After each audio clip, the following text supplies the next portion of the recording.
Okay, hi, I'm Joe, and this is my new Tennessee home. And I thought I'd show you what I do for water. I've been here 4 years, and this has served me well for 4 years. This tank right here is a 150-gallon tank, and it's fed off of half of my roof. I only have one gutter. It's on this one side of the roof. It comes down, and it feeds down into this tank right there. And then I have this hose that is ran through that drawbar. It's a tractor drawbar that keeps it just off the bottom of the tank so it doesn't suck up dirt, but keeps it down in there so that it can pull water from the whole tank. And I have it set up with a siphon system. This hose right here comes off, as you can see, just below the top. So when the water gets up to here, it starts overflowing, and it creates a siphon. And then I just move this hose to wherever I need to get some water. That's my cistern, which I'm filling now. And once it's full, then I'll move it over to this barrel right here, which is about half full. I need to put the lid on it so mosquitoes stay out of it. And then I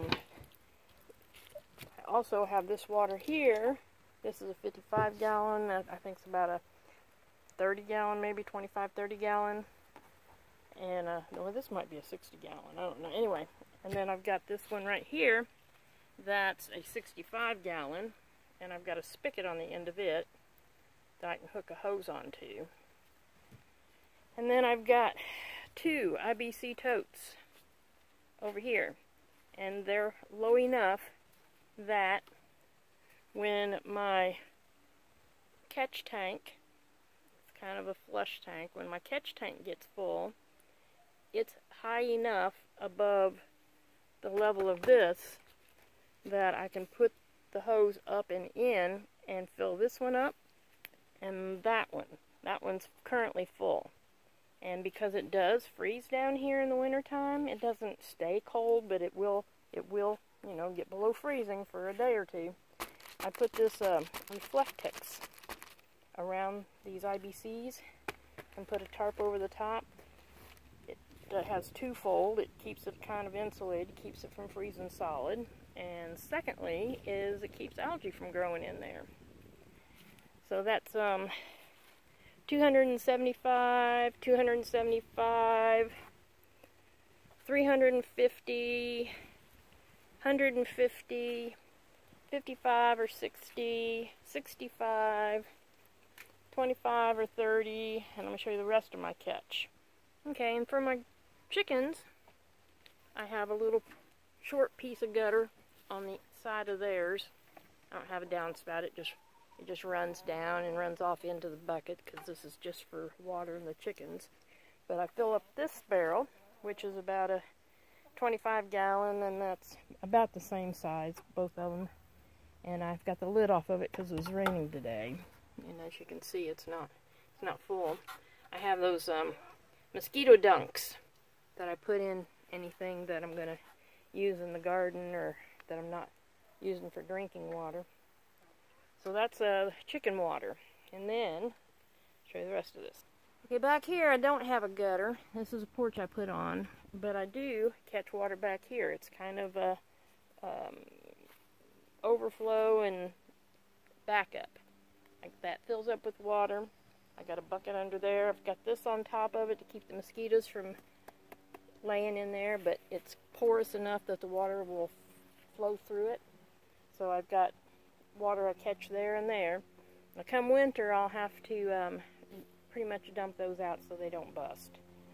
But all through the spring, summer, and most of the fall, there's only like a couple of months that I have to worry about freezing around here. And let me show you the rest of my water catchment.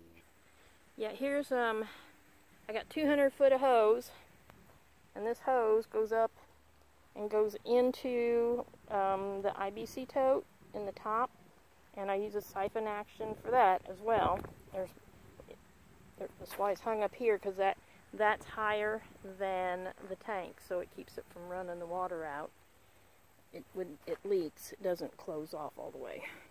But it's 200 foot of hose, so I can use my IBC totes to water my garden when needed. And I also have, I'm going to be moving this. I've got this, gosh, I don't know, I think it's about a 40-gallon tub here, maybe 50-gallon tub, water trough. And I'm going to be moving it around to the other side of the greenhouse, and I'll show you what I've got going on there. I don't know if you can see back in there. I got to clean them weeds out. But see, there's a gutter down along the side of my greenhouse, and it catches the water that comes off the greenhouse and runs it back to the back side, and I'll show you that. Right now it runs off into that, but that's where I'm going to put that big water trough to catch the water, because that's not very big, and then I'll use that somewhere else. And then I have one more water catchment on the property, and I'll show you it. For watering the goats, there's Frank right there, Frank, and then Babe and Mama's down there. They I've got them pinned up. I'm going to be moving their pen up here just before winter, because that stays a little wet down in there, and cold and wet, it's not going to be a good combination for goats. Anyway, here on the back side of the milking stanchion or shed, I put a little piece of gutter. That's all I had left. And it catches water and runs it right off into this barrel. And this is another one of them big barrels. It's like 55 or 60. I used to have it where it would overflow into another barrel, but I don't have it set up that way now. I may do that and have it run off over into this little kiddie pool. But anyway, so that's when everything's full, that's like 60, 120, 170, I don't know. It's over 1,000 gallons. That's what I figured it up one time, and I think it was close to 1,200 gallons. I also have, right now I've got one rabbit left. I'm going to get some different ones. This one's too ornery, and she won't breed. I sent her boyfriend over to my daughter's to breed her rabbits. But I collect water for the rabbit right here. Comes off the roof, just runs off into the top here. There's a hole there to keep the mosquitoes out. And then it's a gravity fed in to water her. So that's set up for the rabbits. So basically, I have plenty of water. There's this summer there was an occasion where it got a little concerning, but I still had 2 full totes left. I just was going to have to start working off of them instead of my cistern. I was getting low on my cistern. Anyway, that's how I do water here in my new Tennessee home. Talk to y'all later. I just want to say one more thing.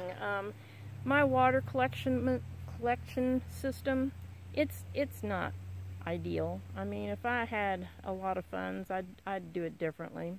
But when you don't have much money, a lot of times you can make things work anyway. So now, I'll talk to you later.